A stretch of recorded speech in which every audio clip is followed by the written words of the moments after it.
So सर्वात आधी आपल्याला काय करायचं आहे, तर डेव्हऑप्स बद्दल प्रिरिक्विजिशन्स काय आहे त्याबद्दल डिस्कस करायचं आहे. सिंपल गोष्टी आहेत ज्या भरपूर जणांना ऑलरेडी माहिती आहे, पण ज्यांना माहिती नाही आहे त्यांनी थोडं लक्ष द्यायचं, कारण समोर आपण जे काही टूल्स लर्न करणार आहोत त्यासाठी त्या बेसिक गोष्टी माहिती पाहिजे.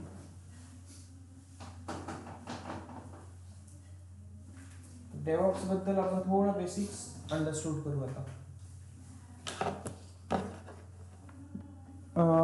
मला एक सांगा, कुणाला SDLC म्हणून माहिती आहे काही?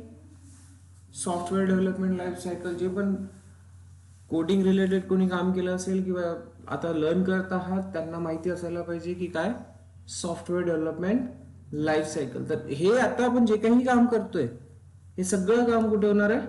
सॉफ्टवेअर डेव्हलपमेंट लाईफ सायकलवर. ठीक आहे, एकच टर्म आहे software development life cycle SDLC. यामध्येच एक डेव्हलपर पण काम करतो आणि एक आपण डेव्हऑप्स इंजिनियर म्हणून पण काम करणार. ठीक आहे, तर त्याच गोष्टी थोडं डिस्कस करा. आता आपण एक टर्म सिलेक्ट केली आहे, कोणती?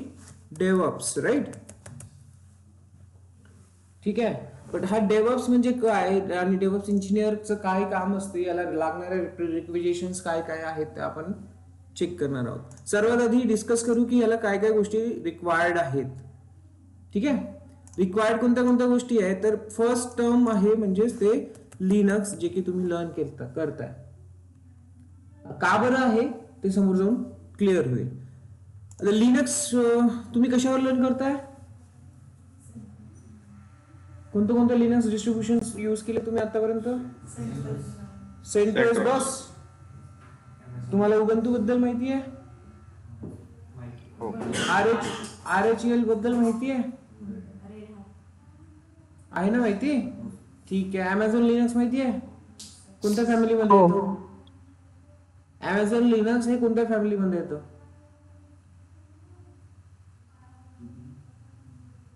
नाही माहिती, कारण तुम्ही त्या पद्धतीने विचारच करत नाही की आपल्याला लिनक्सचे 2-3 व्हर्जन तरी माहिती पाहिजे, डिफरंट.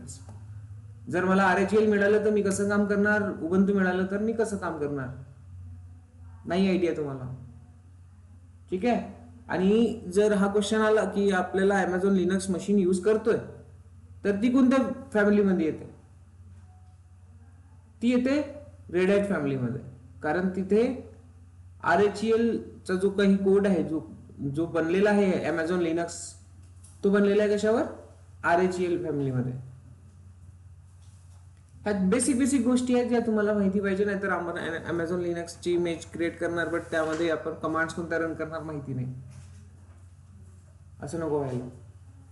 ओके, तर लिनक्स मशीन का बरं रिक्वायरमेंट आहे? लिनक्सची स्किल सेट्स तुमच्यासाठी का बरं रिक्वायर्ड आहे? आता मला इथे तुमच्याकडून पाहिजे, आता इथे तुमच्याकडून मला पाहिजे काय? लिनक्सचे ऍडव्हान्टेजेस. ठीक आहे, आता लिनक्सचे ऍडव्हान्टेजेस थोडे एक्सप्लेन करा. फ्री ऑफ कॉस्ट आहे, ओपन सोर्स आहे, सर्व्हर बेस्ड मॅक्झिमम ऑर्गनायझेशन्स मध्ये यूज केला जातो, लाईट वेट आहे, लाईट वेट असते, सिक्युअर असते, राईट? लार्ज कम्युनिटी सपोर्ट है सर. लार्ज कम्युनिटी सपोर्ट है. Even you can create your own operating system using this base source code, right? AC असो किंवा फ्रीज असो किंवा ATMs असो, तुमचे स्मार्ट वॉचेस असो, सगळ्या ठिकाणी लिनक्स यूज केला जातो. का? Because it's a faster than Microsoft Windows आहे. ठीक आहे, तर हे सगळे जे बेनिफिट्स आहे, या बेनिफिट्स मुळेच आपल्याला लिनक्स स्किल सेट आपल्या स्किल्स मध्ये ऍड करायची असते. करेक्ट आहे. सर्व्हर बेस्ड काम करणार आपण, तर एक सर्व्हर CLI मोड मध्ये सर्वात चांगला फास्ट काम करतो. तर याचा एक बेनिफिट असा की CLI मध्ये आपण काम करणार. क्लिअर आहे? तर लिनक्स ही एक रिक्वायरमेंट झाली. ठीक आहे, देन तुम्ही काय शिकलात? AWS शिकलात. Y AWS? सर AWS काय आहे? एक क्लाउड सर्व्हिस आहे ना. इट मीन्स मी इथे AWS नाही लिहित, मी फक्त इथे क्लाउड लिहितो. क्लिअर? क्लाउड लिहिणार का? आता क्लाउड कुठला पण असू दे, अमेझॉन असू दे किंवा अझुरे असू दे किंवा GCP असू दे, whatever it is. But तो नेसेसरी काय हे आधी समजून घेणे आवश्यक आहे. डेव्हॉप्स वर आपण धीरे धीरे येणारच आहोत, ठीक आहे. पण बेसिक ज्या गोष्टी आहेत त्या जर तुम्हाला समजल्या तर तुम्ही का बरं ते लर्न केलंय ते तुमचं क्लिअर होईल. लिनक्स झालं क्लिअर. आता क्लाउड, आपल्याला भरपूर सारे क्लाउड मध्ये जेव्हा आपण व्हर्च्युअलायझेशनची गोष्ट करतो, कसं असते व्हर्च्युअलायझेशन, लर्न झालंय तुमचं, शिकलात? What is mean by virtualisation? Virtualisation म्हणजे आपण जी गोष्ट फिजिकली अवेलेबल आहे पण आपल्याकडे नाही, ती व्हर्च्युअल आहे. जी कुठेतरी फिजिकली प्रेझेंट आहे, आपण त्याला ओव्हर इंटरनेट ऍक्सेस करतो. Over the internet we can access remote machines, right. तर क्लाउडचा रिक्वायरमेंट काय आहे, तर क्लाउड मध्ये एक बेनिफिट्स, आता क्लाउडचे बेनिफिट्स काय ते सांगा. इथे सुद्धा आता काय लागणार, क्लाउडचे बेनिफिट्स लागणार. काय काय बेनिफिट्स तुम्ही लर्न केले? कॉस्ट इफेक्टिव्ह आहे. कॉस्ट इफेक्टिव्ह आहे, ओके. इन्फ्रास्ट्रक्चर आपल्याला नाही क्रिएट करावं लागेल. इन्फ्रास्ट्रक्चर क्रिएट करायची गरज नाहीये, ऑनलाईन तुम्ही पण बोलत राहा. Pay as you go. Pay as you go module आहे, right. Pay as you use पण आहे sir. राईट. आणखी On demand computer services over the internet. Scalability.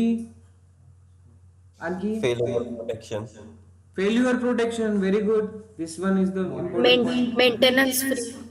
Maintenance आपल्याला जास्त करायची गरज नाहीये, अमेझॉन स्वतः करेल किंवा क्लाउड प्रोव्हायडर स्वतः करेल. आणखी High availability. काय? High availability. High availability, okay. Accessibility. Accessibility, okay. आणखी Pay for uses. What? Pay for uses. Pay for uses, okay. Infraless computing. Yes, सांगितलं ते. तर हे जे काही ऍडव्हान्टेजेस आहे, हे ऍडव्हान्टेजेस आपण ऍक्च्युली यूज करतोय का करतोय, तर यासाठी जे प्रिव्हियस एन्व्हायरमेंट होता त्याबद्दल तुम्हाला थोडासा विचार करावा लागेल. आपल्याला जर एकपेक्षा जास्त मशीन्स क्रिएट करायचे आहेत, आपण बघितलंय, तुम्ही लिनक्सची जी प्रॅक्टिस केलेली आहे कशावर केली आहे? व्हर्च्युअल बॉक्सवर. काय करायचे तुम्ही लोक, एक व्हर्च्युअल एन्व्हायरमेंट क्रिएट करत होते. कुठे? तुमच्या लॅपटॉप मध्ये. कशासाठी? तुमच्या लॅपटॉपच्या विंडोजवर एक सॉफ्टवेअर डाउनलोड करायचे आणि यामध्ये तो सॉफ्टवेअर म्हणजेच तुमचा व्हर्च्युअलायझर आहे. त्या सॉफ्टवेअर मध्ये तुम्ही काय करायचे, एक लिनक्सची मशीन क्रिएट करून प्रॅक्टिस करायची. सो तो जो एन्व्हायरमेंट होता, तो एन्व्हायरमेंट एक सिंपलसा कोणता एन्व्हायरमेंट होता? व्हर्च्युअल एन्व्हायरमेंट, व्हर्च्युअल बॉक्स, ठीक आहे. व्हर्च्युअल बॉक्स बद्दल पण डिस्कस करू शकता तुम्ही, किंवा व्हर्च्युअल बॉक्स काय आहे, तर ओपन सोर्स व्हर्च्युअलायझेशन प्लॅटफॉर्म आहे. Powerful open source virtualisation. But हा आहे कोणत्या याच्यात फॉर्म मध्ये, तर सॉफ्टवेअर फॉर्म मध्ये. आता व्हर्च्युअलायझर दोन फॉर्म मध्ये पण येतात. यांना ऍक्च्युली तुम्ही म्हणा हायपरवायझर्स, ठीक आहे.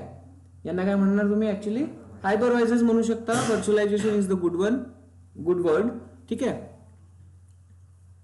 आणि दोन टाईपचे, एक हार्डवेअर बेस्ड आणि एक सॉफ्टवेअर बेस्ड. आय थिंक तुम्हाला त्याबद्दल थोडीफार आयडिया आहे, ठीक आहे.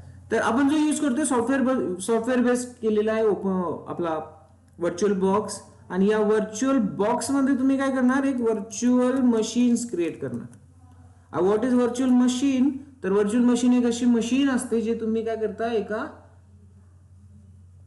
फिजिकल एक रिमोट एन्व्हायरमेंट मध्ये रन करता. इथे काय दिलेलं आहे, a software based digital version of the computer that runs inside the physical computer. Yes, तर आता हे व्हर्च्युअल मशीन ऍक्च्युली काय असते तुम्हाला माहिती पाहिजे, ठीक आहे. काय असणार? व्हर्च्युअल मशीन म्हणजे एक प्लॅटफॉर्म आहे ज्याच्यावर आपण मल्टिपल ऑपरेटिंग सिस्टीम्स रन करू शकतो. तर एक सिंपल व्हर्च्युअल मशीन म्हणजे तुम्हाला जो तुम्ही लॅपटॉप यूज करताय त्याचाच डुप्लिकेट कॉपी असतो, but not in a physical form, in a software form, digital form, okay. म्हणून याने इथे काय लिहिलेलं आहे, the digital version of your computer. तर हे जे वर्डिंग्स आहेत हे तुम्हाला अंडरस्टूड झाले पाहिजे, ठीक आहे. तुमचा जो व्हर्च्युअल मशीन म्हणजे in simple language digital copy of your computer. Clear आहे, राईट.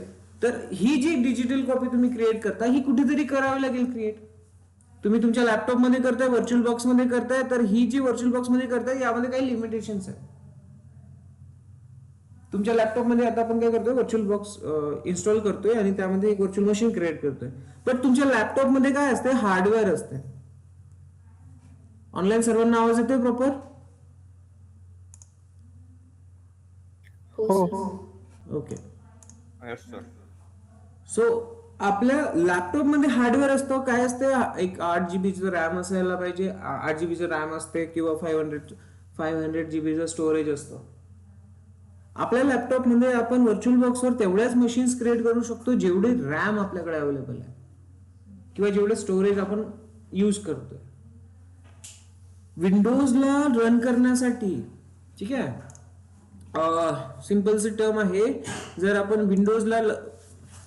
विंडोज मशीन जर यूज करतोय, या विंडोज मशीनला रन करायला लागते किती, 3 GB प्लस रॅम. याच्याकडे कन्सिडर करा 8 GB रॅम आहे या विंडोज मशीन कडे, विथ 8 GB रॅम. रॅम माहितीये काय असते, आणि लेट्स कन्सिडर करा 128 GB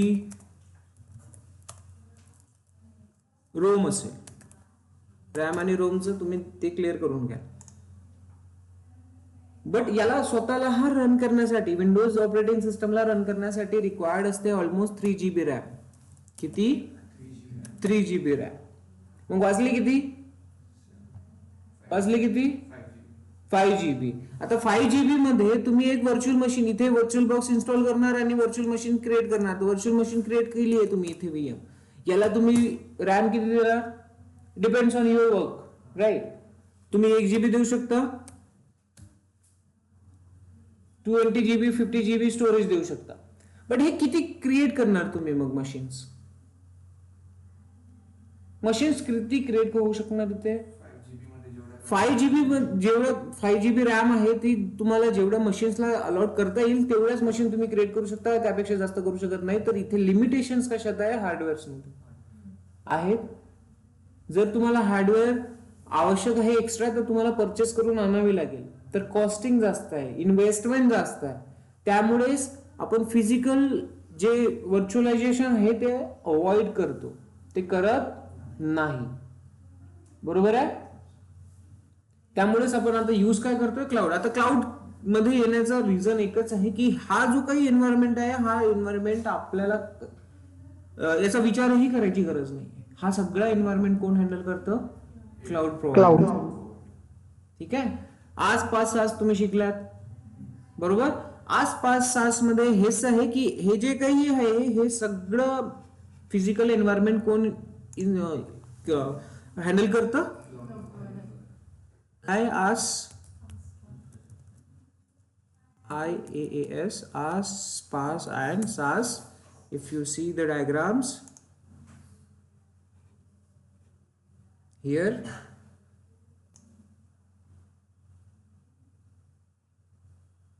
क्लाउडचे बेनिफिट्स. आता मी तुम्हाला एक क्वेश्चन केला होता की क्लाउड कोणत्या कोणत्या फॉर्म मध्ये तुम्हाला सर्व्हिसेस प्रोव्हाइड करतो, बरोबर का? कोणाला केला होता क्वेश्चन, आम्ही केला होता की नाही? नसेल केला तर लक्षात घ्या. एक कुठलाही क्लाउड प्रोव्हायडर असू दे, हा क्लाउड सर्व्हिसेस आहेत. कुठलाही क्लाउड प्रोव्हायडर असू दे, IBM, Azure, GCP, तो तुम्हाला या फॉर्म मध्ये सर्व्हिसेस प्रोव्हाइड करतो.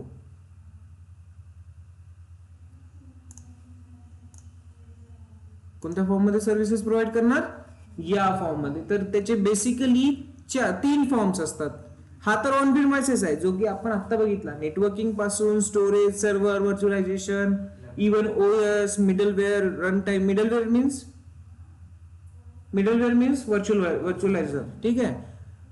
तुमचा एखादा सॉफ्टवेअर ज्यावर तुम्ही काम करणार, किंवा लेट्स कन्सिडर करा जावा जर नसेल तर ऍप्लिकेशन रन होणार नाही. तर जावा नथिंग बट युअर मिडलवेअर.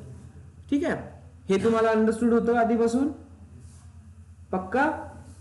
तर हा ऑन प्रिमाइसेस जो की आपण आता डिस्कस केला लॅपटॉपवर. आता ह्या ज्या 3 सर्व्हिसेस आहे, ह्या 3 सर्व्हिसेस कोण प्रोव्हाइड करतं? क्लाउड प्रोव्हायडर कुठला पण असू दे, तुम्हाला कुठली बी सर्व्हिस असू दे, ह्या 3 फॉर्मॅटमध्येच मिळणार. त्यापैकी तुम्ही EC2 लर्न केलंय. EC2 कोणत्या, यापैकी 3 पैकी कोणत्या ह्याच्यात येते? कोणत्या ह्याच्यात? आता मला एखादा एक्झाम्पल द्या प्लॅटफॉर्म ऍज अ सर्व्हिसचं आणि software as a service. AWS मधूनच आपल्याला एक्झाम्पल पाहिजे. RDS service platform as a service आहे. RDS काय? Platform as a service. Platform as a service. Okay, आणखी कोणाला काय माहिती आहे? RDS सुद्धा इन्फ्रास्ट्रक्चर ऍज अ सर्व्हिस मध्ये जाते, कारण तिथे पण तुम्ही काय करता,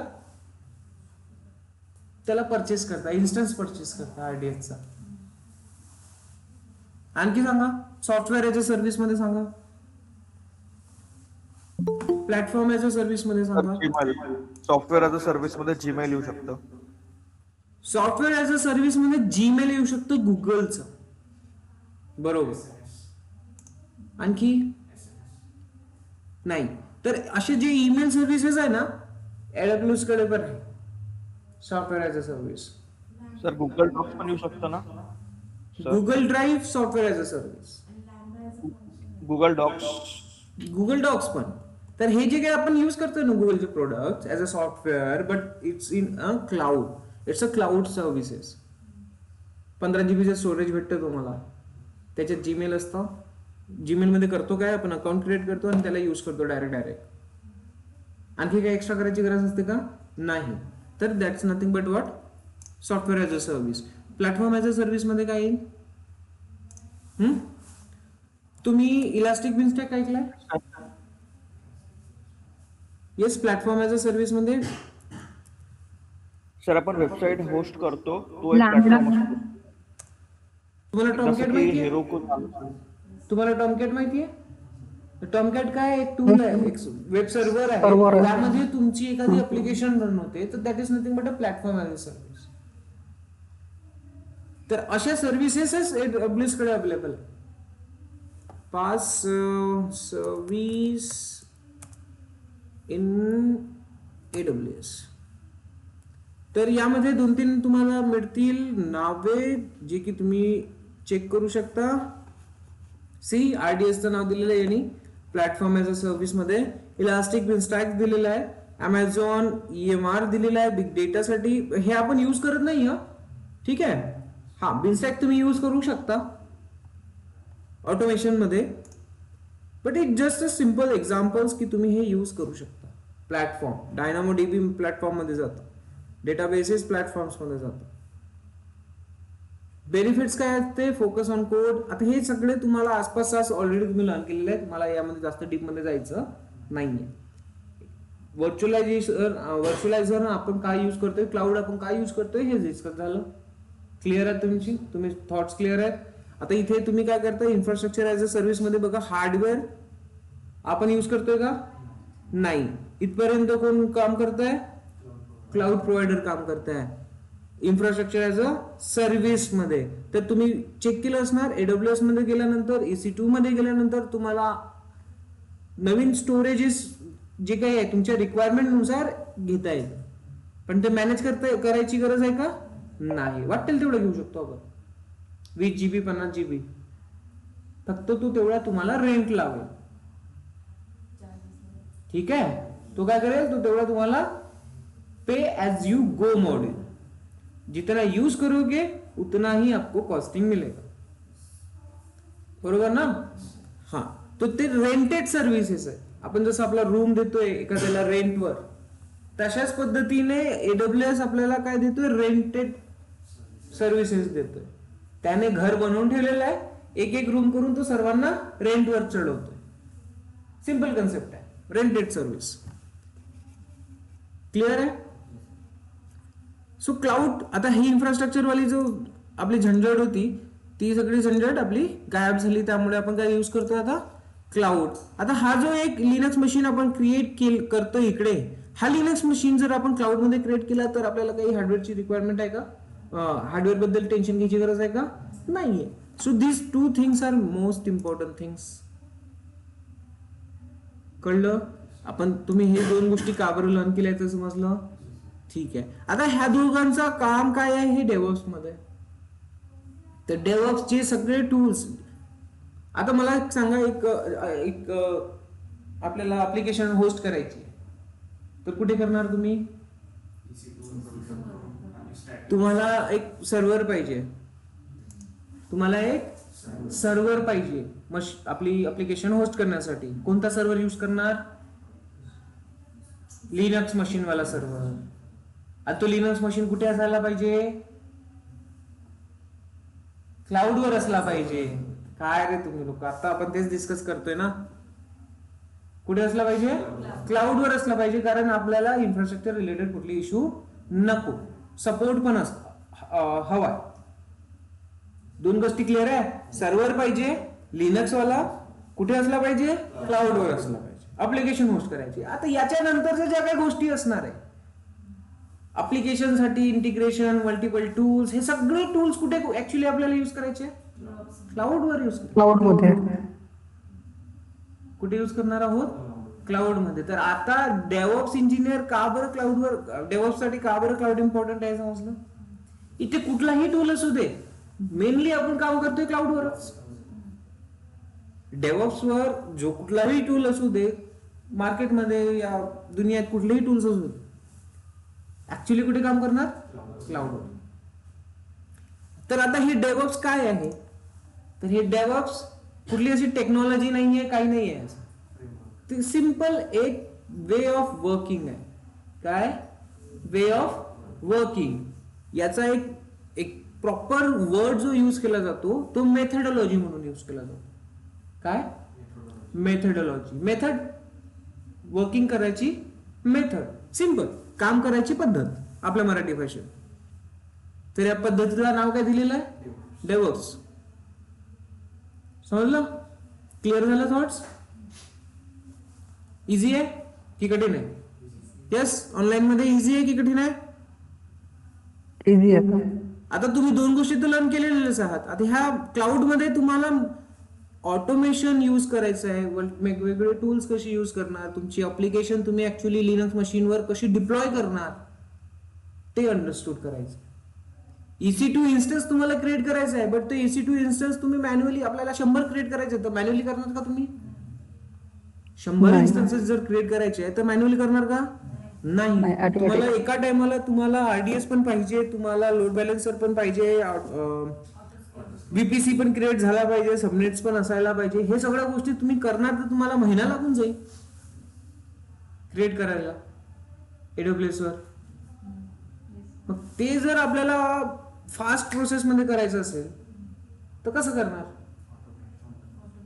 हेच आपल्याला डेव्हऑप्स मध्ये लर्न करायचं. काय करायचं आहे. ह्याच गोष्टी जे फास्ट कसं काम करायचं, आतापर्यंत तुम्ही मॅन्युअल शिकले ते शिकले. गोष्टींना फास्ट प्रोसेस कसं करायचं, ऍक्च्युली ऍप्लिकेशन आपली डिप्लॉय कशी करायची लिनक्स मशीनवर जी की क्लाउडवर आहे, ह्या गोष्टी आपल्याला इथे करायच्या. बट आता इथे यूज होतात मल्टिपल टूल्स. कळलं. आणि डेव्हऑप्स काय एक सिंपलसा मेथड आहे काम करायचं, मेथडॉलॉजी. कळलं. तर डेव्हऑप्स मध्ये आपण कोणते कोणते टूल्स बघणार आहोत, कसे बघणार आहोत ते बघू. इंटरेस्टिंग आहे. कुणाला काही कन्फ्युजन वाटत आहे. काही कन्फ्युजन आहे. Anyone.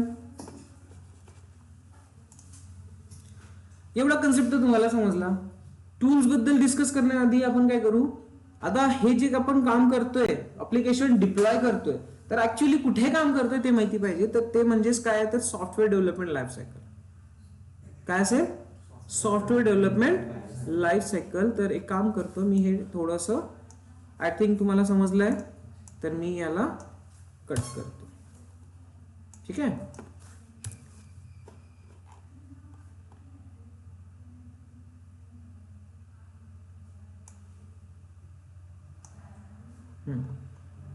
We can increase our chart. आता सॉफ्टवेअर डेव्हलपमेंट लाईफ सायकल आपण लर्न करू. याला काय म्हटलं जातं. SDLC. डेव्हऑप्स सगळं काम कुठे होत आहे actually software development life cycle मध्ये लिनक्स त्याच्यासाठीच रिक्वायर्ड आहे, क्लाउड पण त्याच्यासाठीच रिक्वायर्ड आहे. तो everything circles around SDLC. Developer पण तिथेच काम करणार आहे, कुठली पण लँग्वेज असू दे सगळे इथेच काम करणार आहे. तर हे माहिती असणे आवश्यक आहे. तर सॉफ्टवेअर डेव्हलपमेंट लाईफ सायकल म्हणजेच काय असणार आहे, तुमची जे ऍप्लिकेशन क्रिएट होत आहे, लेट्स कन्सिडर हॉटस्टार और एनी अदर ऍप्लिकेशन्स, ती जर क्रिएट होत आहे तर तिचा स्टार्टिंग पॉइंट काय आणि एंडिंग पॉइंट काय. एंडिंग पॉइंट तर आहेच नाही, बट स्टार्टिंग पास कुठून होती एक ऍप्लिकेशन क्रिएट होण्याची, स्टार्टिंग कुठून होती. Requirements. Planning. Right. That is nothing but your software development. So let's discuss the complete steps. Right. Okay. So I am writing here the first step. काय असते तुमच्यानुसार सांगा. Planning. Planning.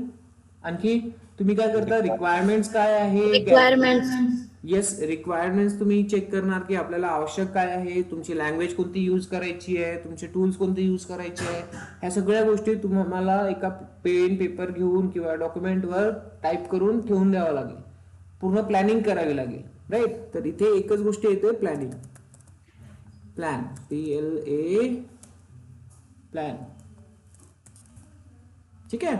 पहिली term कोणती आली आपली, प्लॅनिंग. ते त्याचा काही आपला प्रश्न आहे नाही. प्लॅनिंग काय माइंडफुल थिंग आहे, जो आर्किटेक्ट बसलाय तो बघून घेईल, काय आपल्याला टेन्शन घ्यायची गरज नाही. So planning is the one thing. Next आपण जातोय कशाकडे, दुसरी टर्म. प्लॅनिंग झाली, आपल्याला इथे कन्सिडर केलाय आपण जावा यूज करणार, कोडिंग झाली चालू. तो नेक्स्ट स्टेज कोणती असणार, कोडिंग. Design. येस, डिझाईन वगैरे सगळं या प्लॅनिंग अंडर मध्ये आलंय. ठीक आहे. डिझाईन, रिक्वायरमेंट्स, आणखी the multiple tools we are using, all the requirements and gatherings comes under the plannings. Now we started working on writing a code. So after coding, testing, and then deployment on production server. Correct. तर आता code create झाला म्हणजे आपण आता let's consider करा, जावा consider केली आहे language, जावा आपण यूज करणार हे कन्सिडर केलं आहे, प्लॅनिंग तेवढी झाली आहे. तर जावा रिलेटेड मग आपला डेव्हलपर काय करेल, कोड क्रिएट करायला सुरुवात करेल. कोड क्रिएट करायला सुरुवात करेल ना. ठीक आहे. कोडर कोण आहे का इथे, केलेलं आहे. ठीक आहे. तर येस, कोडर काय करतो, कोड लिहायला सुरुवात करतो. कोड लिहिल्यानंतर कोडर काय करायचं सांगा. कोड लिहिल्यानंतर आपण तो काय करतो, तर तो टेस्ट करायला पाठवतो की काही त्यामध्ये बग्स, वल्नरेबिलिटीज और एनी अदर थिंग्स आहेत की नाही. राईट. तर TS टेस्टिंग काय असेल, टेस्टिंग. सो नेक्स्ट स्टेज काय असायला पाहिजे SDLC मध्ये, टेस्टिंग असेल. तर टेस्टिंग सक्सेसफुल झाली समजा. टेस्टिंग जर सक्सेसफुल झाल्यानंतर तुमच्याकडे आणखी एक टर्म असेल, कोणती, Deployment. रिलीज. टेस्टिंग झाल्याबरोबर डिप्लॉय होत नाही, हे लक्षात घ्यायचं. टेस्टिंग झाल्यानंतर तुम्ही काय करता, अप्रुव्हल्स घेता की येस लेट्स चेक. सुपेरियर जे काही असेल आपले इंजिनियर्स किंवा सिनियर डेव्हलपर्स, त्यांना आपण टेस्टिंग चेक करायला देतो की हा पॅकेज बनलेला आहे, तुम्ही चेक करा प्रॉपर आहे, आपण पास करू शकतो का, की काही चेंजेस अजून आपल्याला इथेच करायचे आहेत. ठीक आहे. ही कोणी यूज करतं किंवा नाही करत, depends on requirement. Okay. Release, is it visible, थोडासा zoom. तुम गायब हो जाओ. याला गायब कसं करू आता मी, अच्छा ओके. आणि आप इधर आ जाओ. ओके, अभी ठीक है.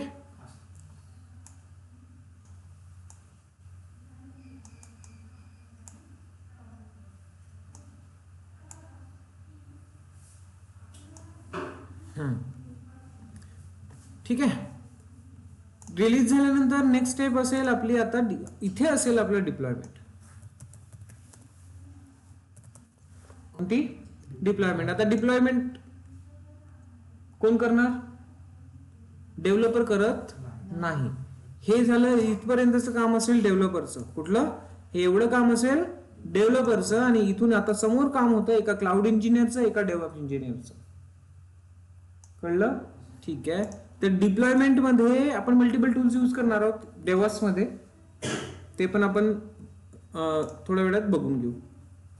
सो डिप्लॉयमेंट झाल्यानंतर आता लेट्स कन्सिडर करा तुमची एक ऍप्लिकेशन झाली आहे लिनक्स मशीनवर डिप्लॉय.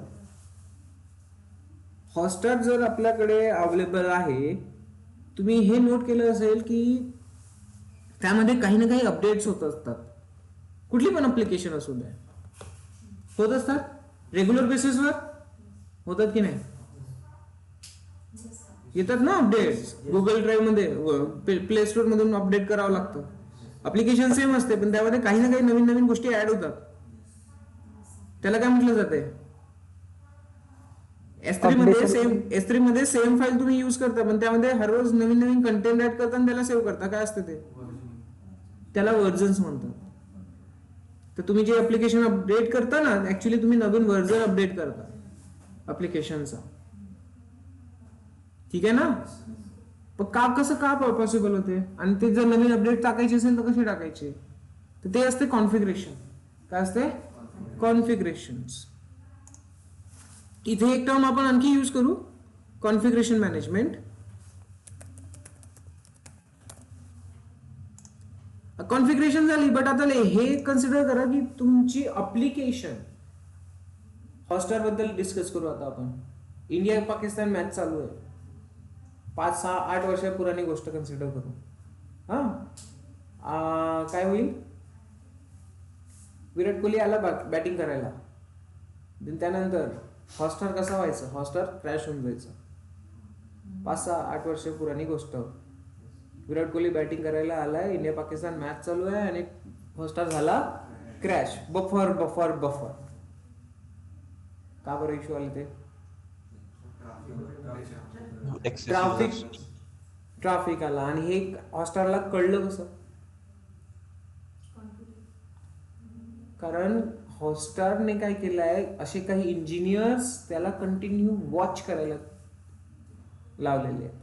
हॉटस्टार ऍप्लिकेशन मध्ये येणार उतार चढाव, ट्रॅफिक, इंटरनेट असो किंवा पब्लिक रिस्पॉन्स असो, what ever it is, continue monitor करण्यासाठी काही त्याने इंजिनियर्स लावलेले असणार. जर तुमच्या ऍप्लिकेशनवर तुमचं लक्ष नाहीये की ती कुठे ड्रॉबॅक आहे, कुठे कमी आहे, तर तुम्ही तुमच्या ऍप्लिकेशनला बेटर बनवू शकत नाही. सिंपल कन्सेप्ट आहे. All over the world same concept आहे. ठीक आहे. इव्हन आपण स्वतःला जर मॉनिटर नाही करू शकत की मी मागे 2 वर्ष आधी कसा होतो ना आता मला अजून कसं बेटर व्हायचं आहे, आपण आपला स्वतःचा सेल्फ गुड व्हर्जन क्रिएट करू शकतो का? नाही करू शकत. काल रात्री पण भातच खाल्ला, आज पण भातच खाल्ला. अरे आज काहीतरी नवीन पाहिजे म्हणतो की नाही? तर तेच टर्म असते इथे. मॉनिटर केल्याशिवाय आपण आपल्या कुठल्याही ऍप्लिकेशन मध्ये किंवा स्वतःमध्ये सुद्धा चेंजेस आणू शकणार नाही, बेटर बनवू शकणार नाही. आताच्या कंडिशनला हॉटस्टारला चेक करा बरं. तो 60 करोड पर्यंत ट्रॅफिक आरामात हँडल करू शकतो. मोबाईल वरून कोणी जॉईन करतात, कोणी लॅपटॉप वरून करतात, कोणी कुठून, पण प्रत्येक ट्रॅफिक तो प्रॉपरली हँडल करतो. पण आधी बफर व्हायचा, आधी क्रॅश पण होऊन जायचा. मागे कुठेतरी नेटफ्लिक्स क्रॅश झालेलं होतं, माहितीये तुम्हाला? AWS सुद्धा क्रॅश झालेलं होतं. हा, पण हे का बरं होतं? होऊ शकते त्याचा एखादा डेटाबेसचा क्रॅश असेल, बट ते झालं जगवाईट की हा क्रॅश झाला. काय झालं ऍक्च्युली कोणालाच माहिती. तर हे जे इश्यूज रिझॉल्व्ह होतात, हे होतात मॉनिटरिंग केल्यामुळे. तुम्हाला इश्यूज कळतात, त्याची ते रूट कॉजेस माहिती होतात की रूट कॉज काय आहे त्याचा. रूट कॉज माहित झाला, त्याच्यासाठी तुम्हाला सोल्युशन्स काढावे लागणार. सोल्युशन्स काढल्यानंतर ऍप्लिकेशनला बेटर बनवण्यात ते हेल्प होणार. सो आणखी वन मोर टर्म, ते कोणती असेल? मॉनिटरिंग.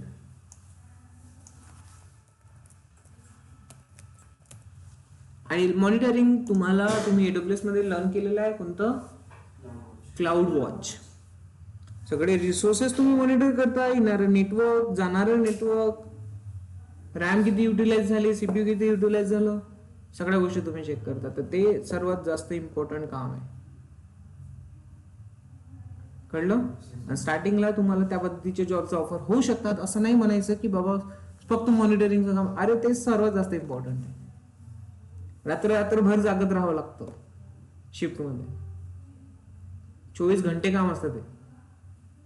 पण एकाच पर्सनला नाही, शिफ्ट असतात. ठीक आहे.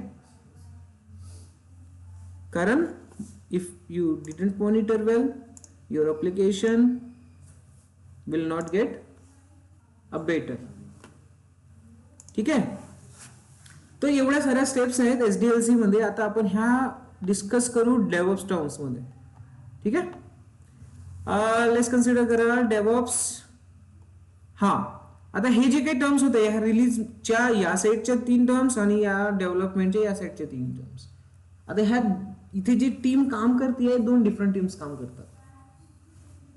टेस्टिंग पर्यंत कोणाचं काम आहे? डेव्हलपरचं काम आहे. आणि डिप्लॉयमेंटच्या नंतरचं काम एका क्लाउड इंजिनियरचं, क्लाउड आर्किटेक्टचं और डेव्हऑप्स इंजिनियरचं.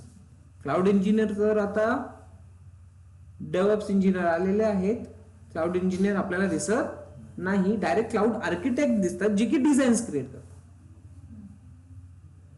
ठीक आहे. तर आपण इथे डेव्हऑप्स इंजिनियर म्हणून काम करणार. क्लिअर आहे गोष्टी? Okay. Online all good? Yes sir. Okay. जर कुणाला काही व्हॉइस रिलेटेड इश्यू आले तर मला पिंग करा. आता ह्याच टर्म्स आपण काय करतो, तर डेव्हऑप्स ऍक्च्युली आता हा जो डेव्हऑप्स वर्ड आलेला आहे ना, हा डेव्हऑप्स वर्ड आलेला आहे त्या 2 टीम्सचं कॉम्बिनेशन म्हणून. ठीक आहे. तर आपण लेट्स कन्सिडर करा.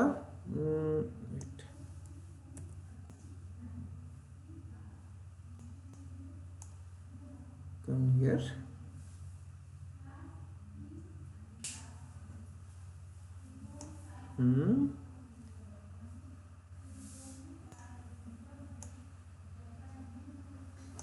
ओके. In centre. तर एक टीम असते आपली डेव्हलपमेंट.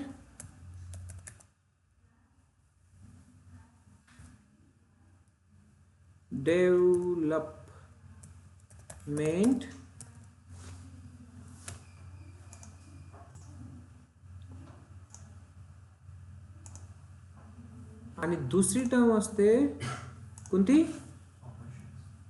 ऑपरेशन्स.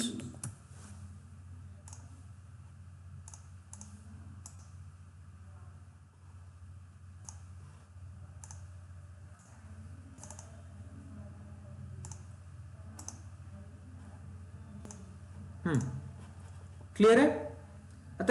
आता ह्या ज्या टर्म्स आहेत आपण इथे नोट करून घेऊ फास्ट वे मध्ये. काय आहे? पहिली कोडिंग. प्लॅनिंगचं तर सोडा, प्लॅनिंग पण लिहू शकतो आपण. प्लॅनिंग थोडं जवळ लिहितो. दुसरं कोडिंग.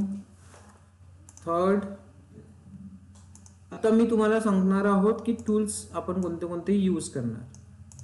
कोडिंग, TES, टेस्टिंग, आणि टेस्टिंग नंतर रिलीज. भरपूर ठिकाणी तुम्हाला रिलीज दिसेल किंवा भरपूर ठिकाणी रिलीज दिसणार नाही. इट डिपेंड्स ऑन की ते लोक कशा पद्धतीने काम करतात. रिलीज और QA कन्सिडर करू शकता, क्वालिटी अनालिसिस करू शकता. It depends on the organisation. आणि आता आपल्या ऑपरेशन मध्ये काय असणार, तर ऑपरेशन मध्ये असणार deployment,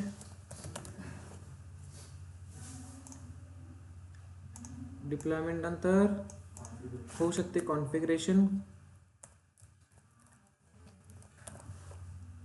next monitoring.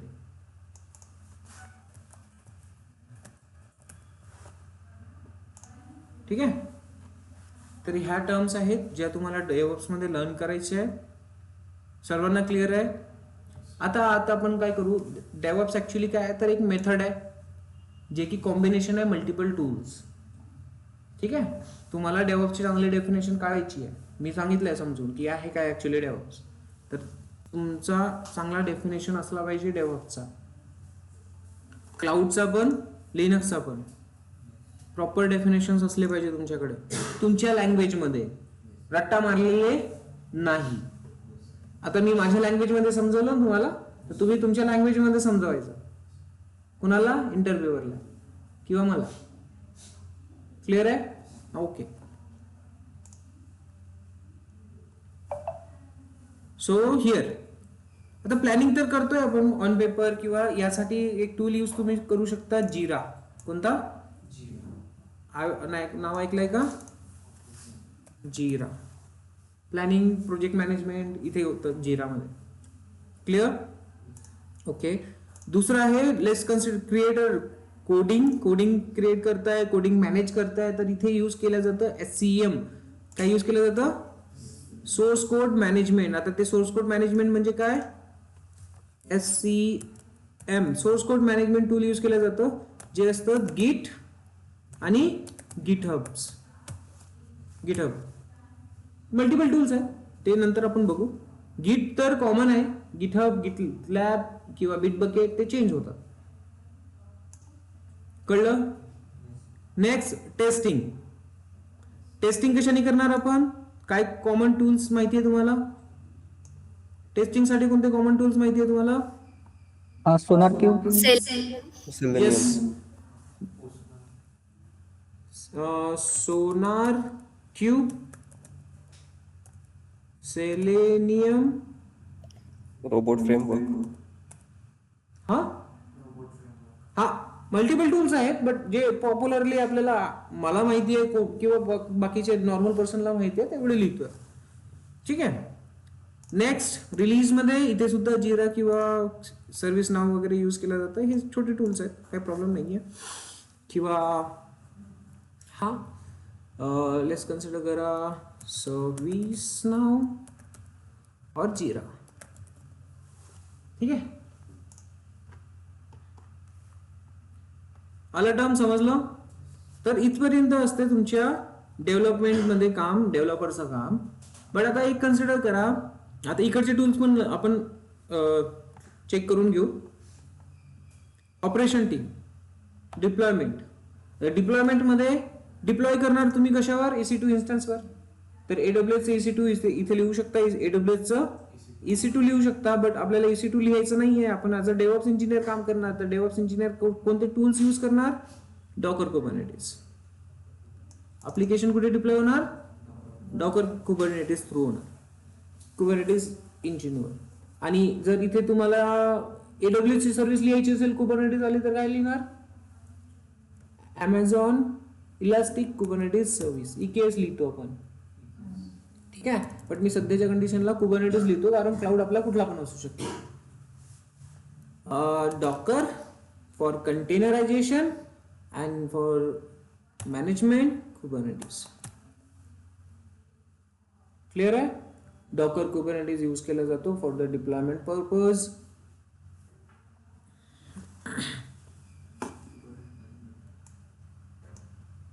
कुबरनेटिसचा short form आहे हा, KTS. कॉन्फिगर करण्यासाठी आपण Ansible, Puppet सारखे टर्म्स यूज करतो. Ansible,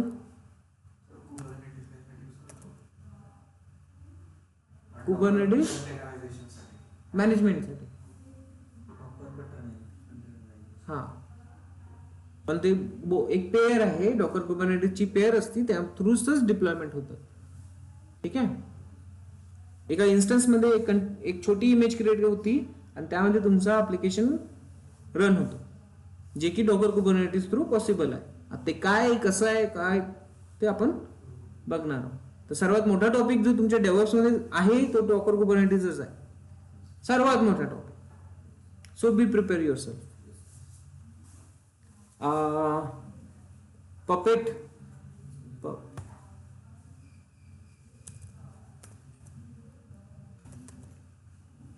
ठीक आहे. पपेट नाही यूज होत, अँसिबल यूज होतो. ठीक आहे. पपेट भरपूर कमी झालाय आता मार्केटमध्ये, कारण जो अँसिबल आहे तो ऍडव्हान्स काम करतो चांगलं.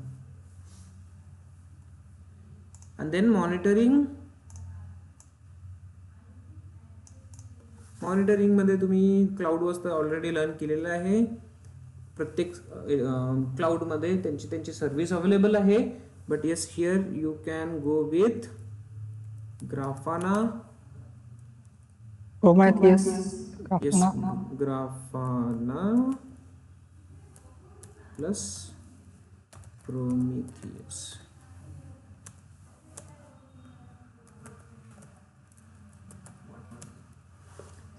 Prometheus.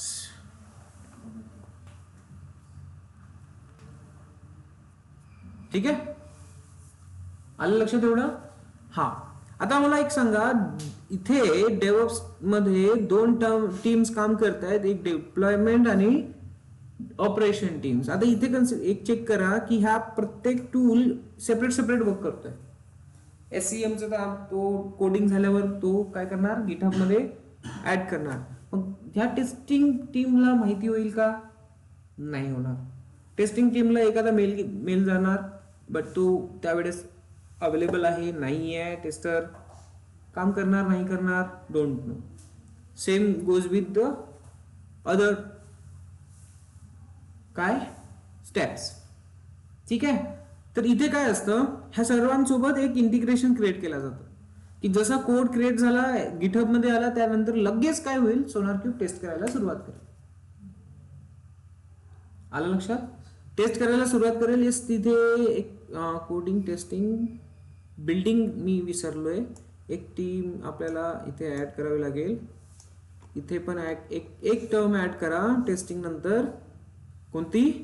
बिल्डिंग. सॉरी, कोडिंग नंतर बिल्डिंग. एक विसरलो मी, जे की ऍड करायचं राहिलंय आपलं. So add one.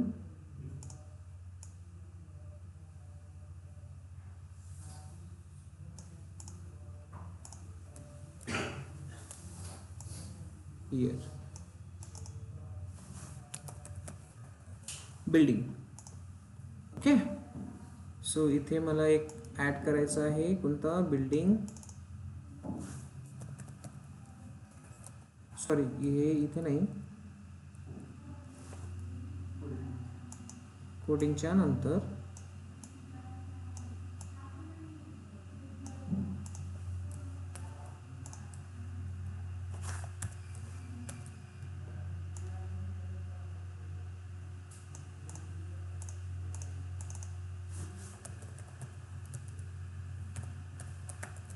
Okay.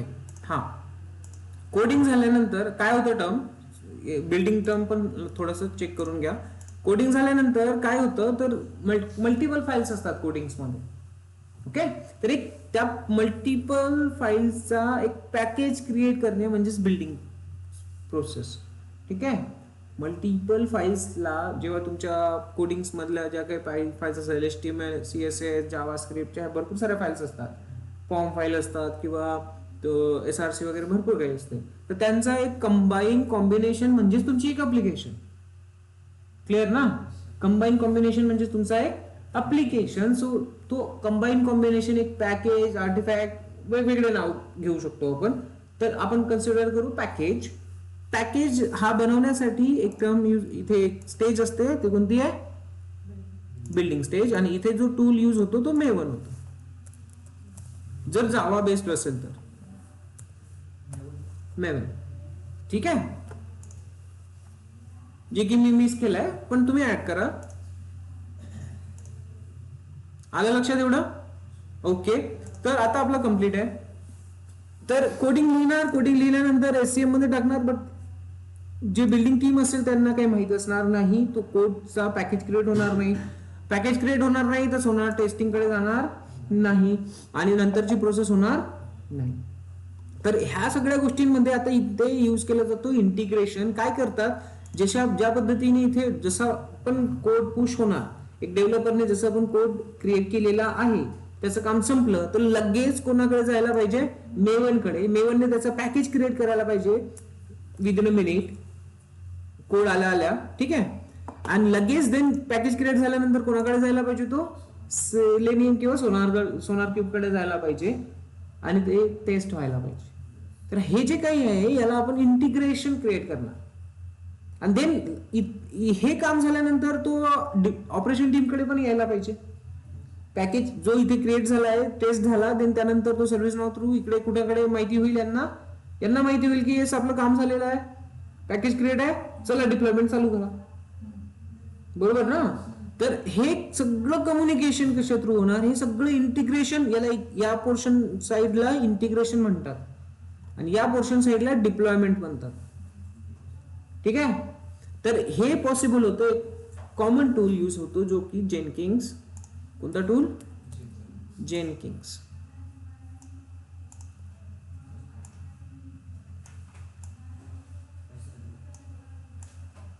for continuous integration and continuous delivery.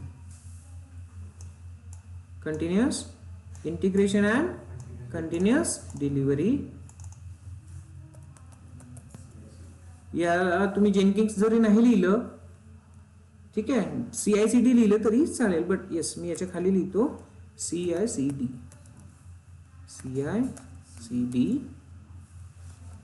Clear आहे. जेनकिंग्स तर हा एक मात्र टूल आहे, तुम्ही दुसरा पण टूल यूज करू शकता, /GitLab CI/CD और मल्टिपल टूल्स आहेत अवेलेबल.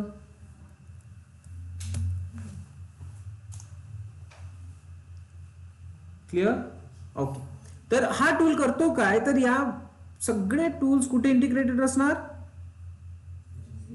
जेनकिंग्स मध्ये. जेनकिंगचं काम काय असणार? गिटहब कडे जसं कोड आलाय जेनकिंग्सला माहित होणार. जेनकिंग्स काय करणार, लगेच मेवनला सांगणार बाबा तू काम कर पटकन.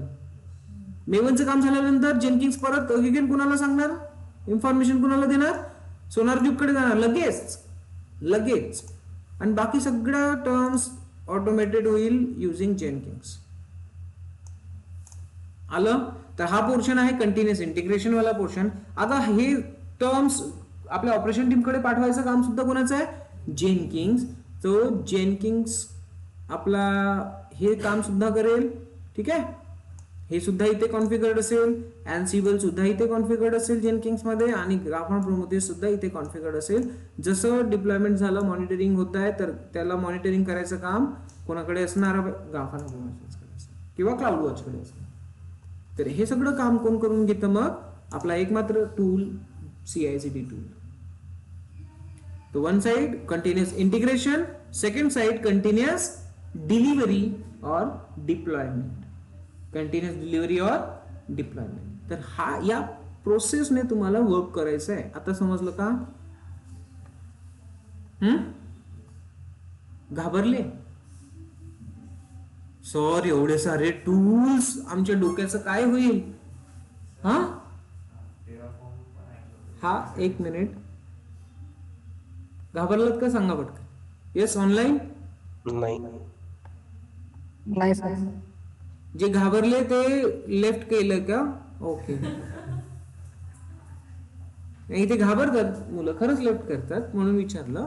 बट येस, काही घाबरायची गरज नाहीये. आपण एकदम बेसिक वेने व्यवस्थित लर्न करू सगळ्या टर्म्स. तर हा एक प्रॉपर स्ट्रक्चर असतो आपल्या डेव्हऑप्स इंजिनियर साठी. आय होप तुम्हाला अंडरस्टूड झालेलं आहे. ठीक आहे. SDLC वर काम करतोय. 2 बेसिक रिक्वायरमेंट्स, लिनक्स, क्लाउड, डेव्हऑप्स हा एक मेथड आहे काम करायचं. तर त्यामध्ये मल्टिपल टूल्स यूज होतात. 2 टीम्स काम करतात, डेव्हलपमेंट आणि ऑपरेशन्स टीम्स.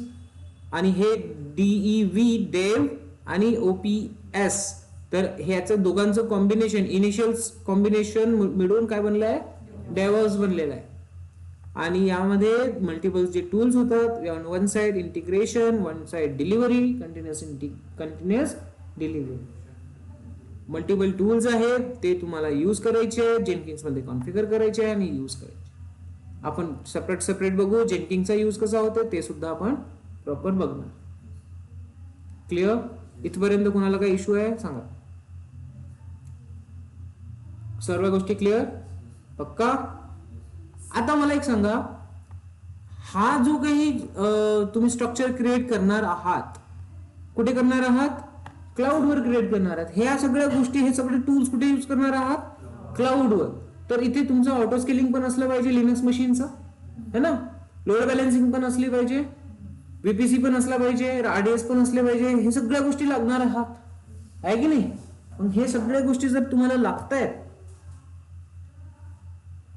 आणि ऍट अ टाइम पाहिजे, एक एक करत राहिले तर तुम्हाला किती दिवस लागेल ते कॉन्फिगर करायला माहिती नाही. हे सगळं क्लाउड इन्फ्रास्ट्रक्चर क्रिएट करायचं ऑटोमेटेड वेने ते यूज होतं टेराफॉर्म. काय यूज होतं? टेराफॉर्म.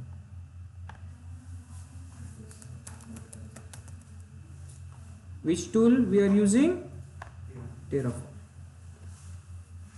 आणि ह्या टेराफॉर्म थ्रू तुम्हाला कुबरनेटिस क्लस्टर पण, डॉकर कुबरनेटिस पण डिप्लॉय करता येईल. ह्या सगळ्या गोष्टी जिथे पण इन्फॉर्मेशन इन्फ्रास्ट्रक्चर रिलेटेड काही काम असेल तर युजिंग टेराफॉर्म तुम्ही काम करणार. आता टेराफॉर्म ठीक आहे, तुम्ही टेराफॉर्म का बरं यूज करता ते आपण नंतर डिस्कस करू. बट तुमच्याकडे जर तुम्ही AWS यूज करताय तर AWS मध्ये टेराफॉर्म सारखीच एक सर्व्हिस आहे, क्लाउड फॉर्मेशन. माहिती आहे का? AWS मध्ये कोणती सर्व्हिस आहे? Cloud cloud formation, formation. ज्याने पूर्ण इन्फ्रास्ट्रक्चर तुम्ही AWS मध्ये क्रिएट करू शकता. बट आपण काय यूज करणार? का बरं यूज करणार? कारण टेराफॉर्म कुठल्याही क्लाउड साठी यूज करता येत.